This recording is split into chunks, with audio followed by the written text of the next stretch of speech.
Doing today. We're gonna go ahead and get started so you guys can go to your classroom and start learning. My name is Carlton Moore. I'm the program coordinator. You guys probably have heard. See my email or maybe I talk to y'all. But we thank y'all and congratulations. This is our spring 2025 class.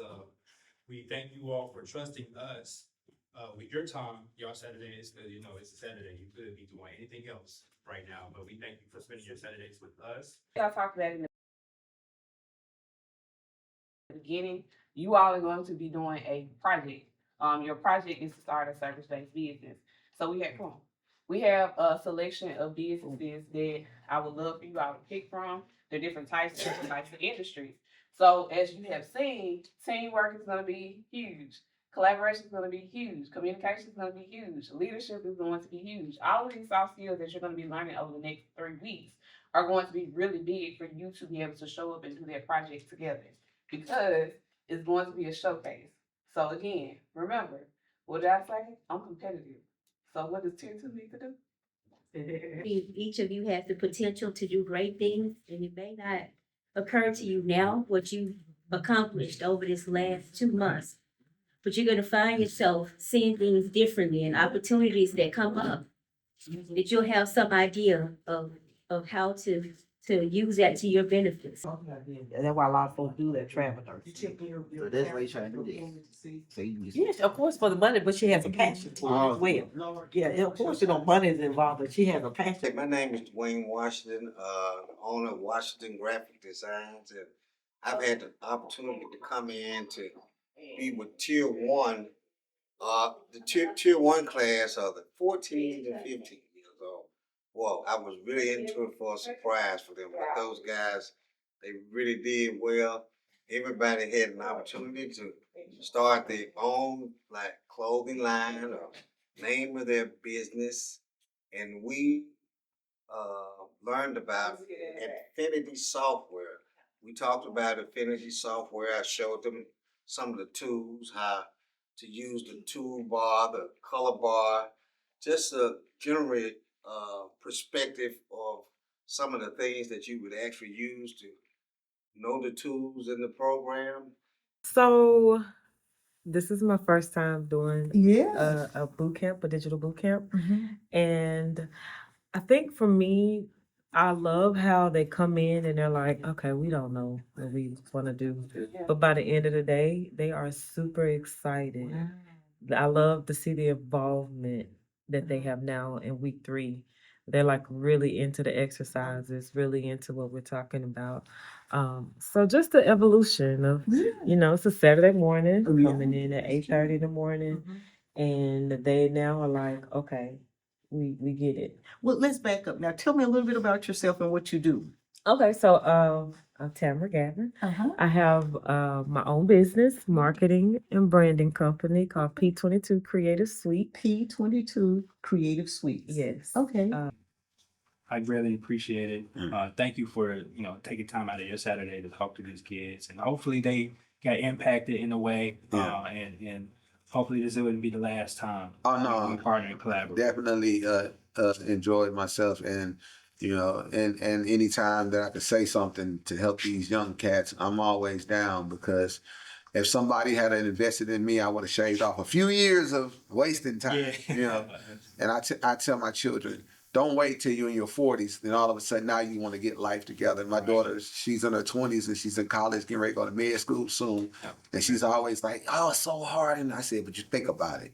When you get 40 and now you got your house the way you want and your nice cars and everything, because you've done what you did, you went through the struggles in your 20s. Look at the people that didn't do it in their 20s and watch them in their 40s. And you're going to say, you know what? I'm glad I chose my time wisely in my youth. Yeah. A lot of people tell you your 20s is the party years and all that. No, your 20s should be your responsible. So when you get 40, because you got to think about it. If you're in your 40s, 20 more years is retirement age, right? You don't want to start at 40. Right. See, I started at 40, So I had started in 20, like, I'd be in a different space. So, yeah.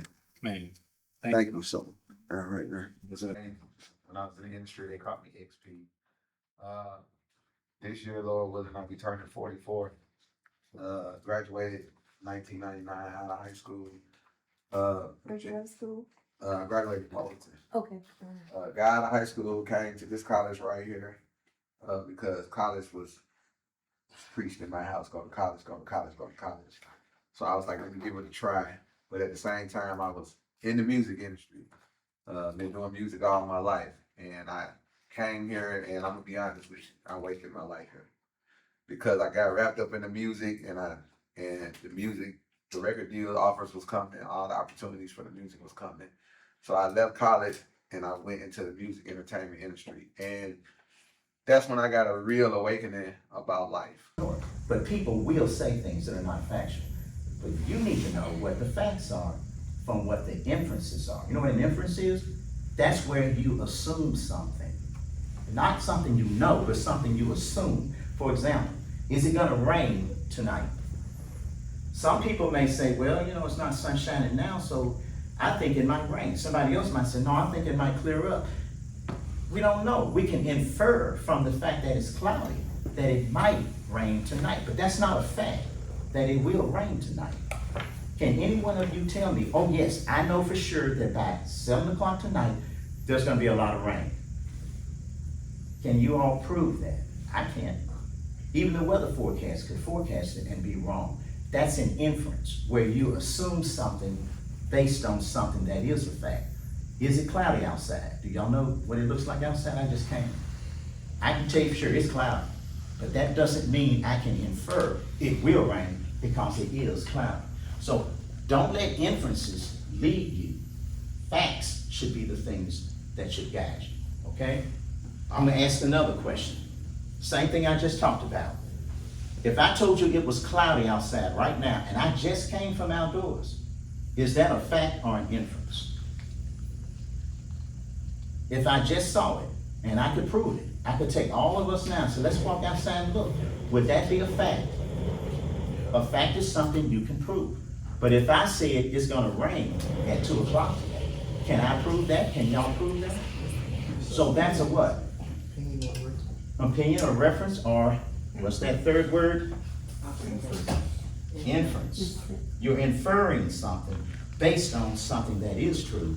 You're inferring. We don't want to live by inferences because some people could be right in their inferences and some could be wrong. What's the fourth thing it says here? The fourth bullet item up here at the top. What does that say right there? Observation. Everybody can do that. Now, there are some people, they may not be able to see, but they can observe with their ears. You ever thought about that? Some people may not be able to hear, but they can observe with their eyes. Some people can't see or hear. How do you think they observe? You have any idea? Touch. There was a lady named Helen Keller. She couldn't see, she couldn't hear, but a teacher named Annie Sullivan worked with her and worked with her and worked with her till she taught Annie how to read sign languages with her hand. Well, I want to thank you all for having me today, and I want to thank you for providing this opportunity and experience for our young people. And I would like to just encourage you all to continue this work. And I want to encourage the young people to expose themselves to as much information as they can. Without further ado, Ms. Pearl Walker. Thank you. Can you all repeat after me, please? I am wonderful.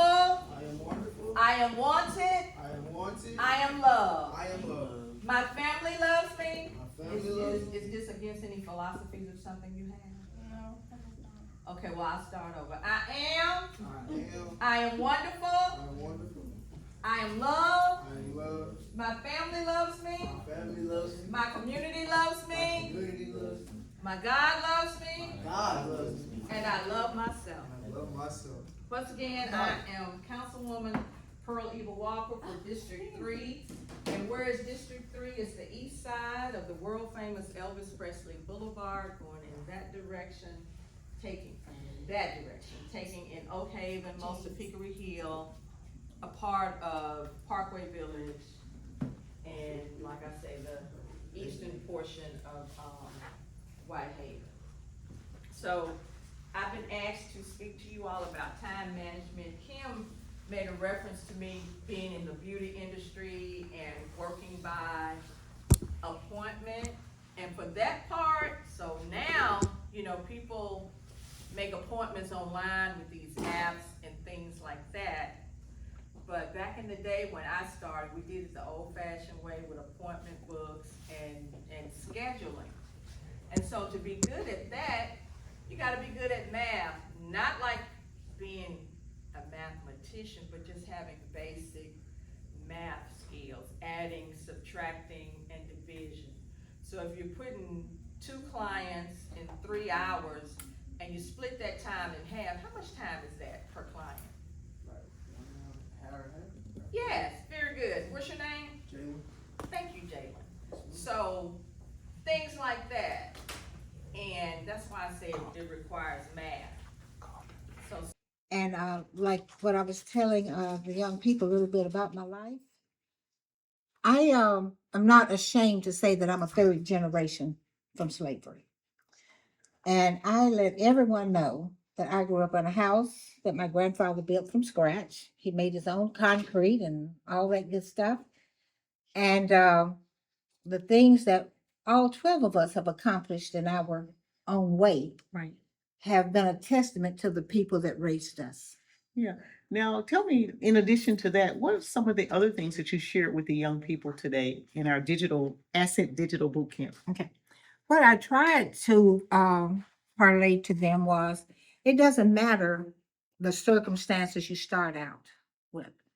I went to a school that had pot-bellied stoves, outhouses at the back, no running water, no heat in it. But yet, I have a doctor's degree, a master's degree. I have was able to get a full scholarship as a sophomore in high school. First minority female, first minority period, to get a scholarship to Middle Tennessee State University when I was a sophomore in high school. And just never allowed the humble beginnings of my life stop because we were not raised that way. Yeah. We were raised to be to have our own destiny. Yes. And that's what I was trying to let them know.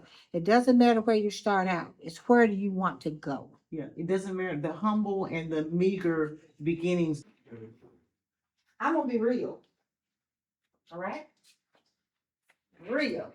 What does that mean? you're gonna be honest. Down and dirty and honest. You know why? Because you're my future leaders. Now, I'm gonna give you a little background about me. I don't know your background, but it could be very varied.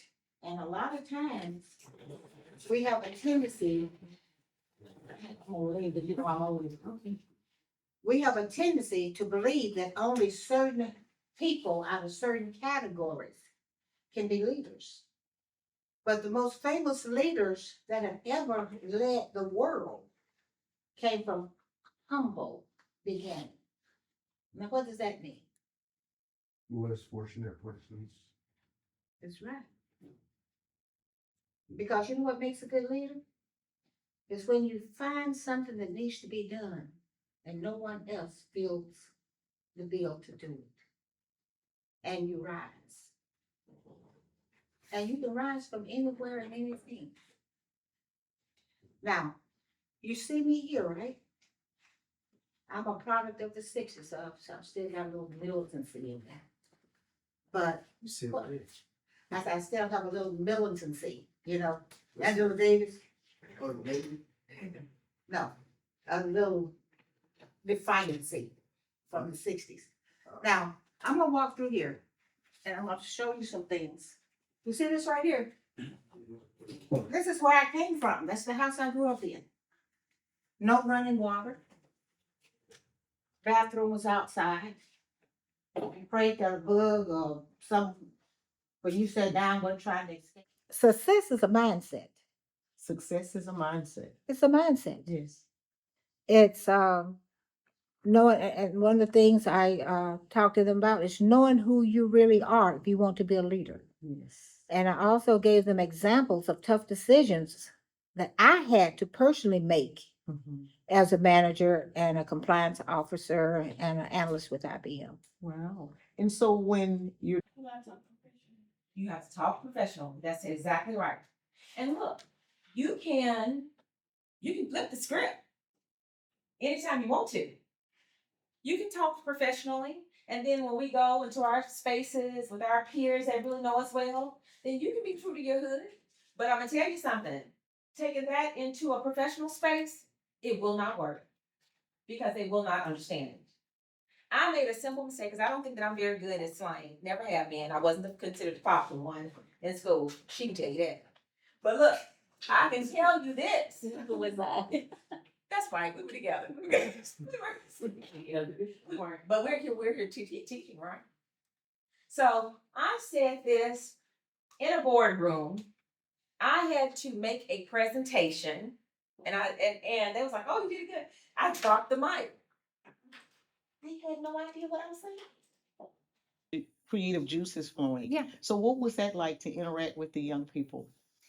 It's really interesting because everybody always has their own unique idea. And as a facilitator, you have to find the common thread. So some of them want to do apparel, fashion, and some of them Right. had like medical, technology ideas. So I have to think, okay, but overall, there's like a bigger theme here, and to try to speak their language. So Yes, speaking the language is Yeah. critical and it's important. Mhm. So tell me more about the impact of what was shared today for our young people for their future. So how does that look like for them 5 years from now, 10 years from now, that foundation Sure. of some of the things that you spoke? Well, I could say, so I'm an 80s kid and I grew up without a cell phone I didn't even have internet. So, for me, there was like this huge gap where I had to kind of catch up and Yes. understand how these things worked. They don't have that. So it seems like they have an advantage, but they actually kind of have a disadvantage because technology moves so fast. Yes. We need them to understand like the principles on how things work, because if they spend a lot of time focusing on one piece of technology, guess what? It's going to be obsolete in That's 2 or true. 3 years. So what I want them to understand is the principles of how to design so that when cell phones are now implanted in their brains or whatever, they know how to work with it. They have the principles down. Then they always have the options to find other types of work as technology changes, or work in different industries and That's things true. like that. So- Expo-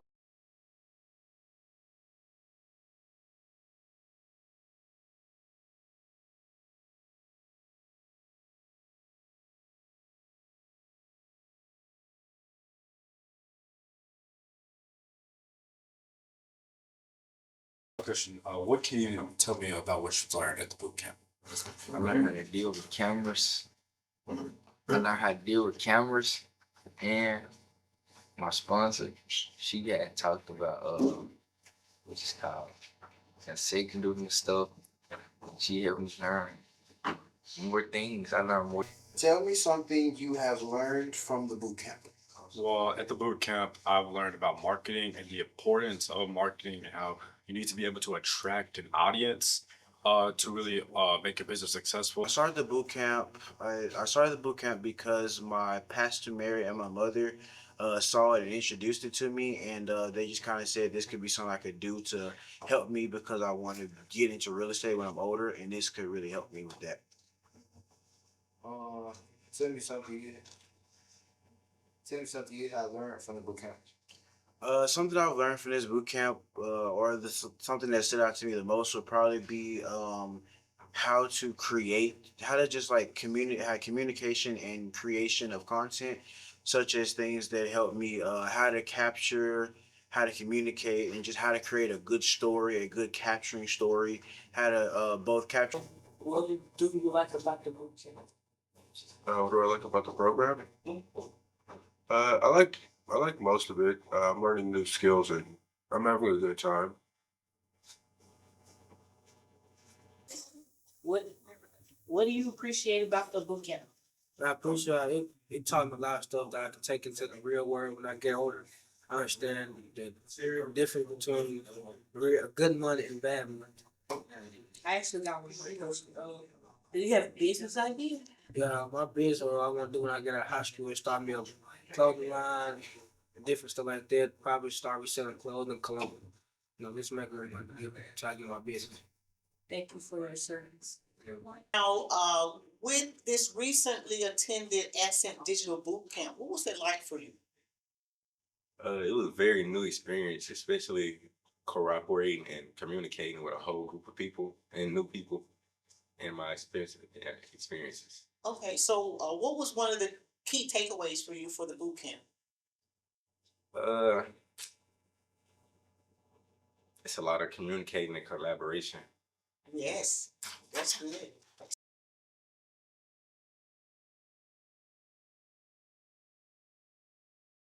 So we work to improve the quality of life in Whitehaven through sponsoring economic, educational, civic, and social programs like these. We definitely heavily invested in the youth. So I want you all to give yourselves a round of applause for being there. One of our excelling students that actually won a game you can get PC. And I actually added a little bit on to that, and at the same time, we're gonna continue to award all the way until the end of this program, so no one get discouraged or disappointment, but we decided to go ahead and give this gift to Joshua today because he's going off to visit a university next week, and we'd like to celebrate him. So Joshua, could you come up? There's a gaming PC that I'm gonna be taking out of my car and placing to his parents' car, so y'all won't see that. And I also have a computer here, Joshua. Let me get you. It's not a computer, a camera here.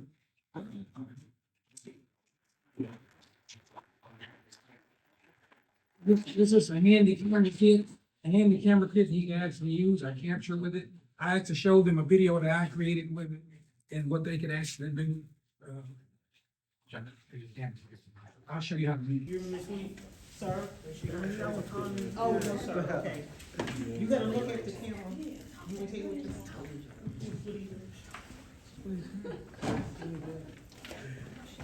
Tanika, you wanna get in? Are you good? Y'all gotta get a little closer. Huh? Oh, okay. A little bit closer, cause I'm not getting everybody. I got you. You got everybody? I got everybody. Okay. Light skin. Congratulations.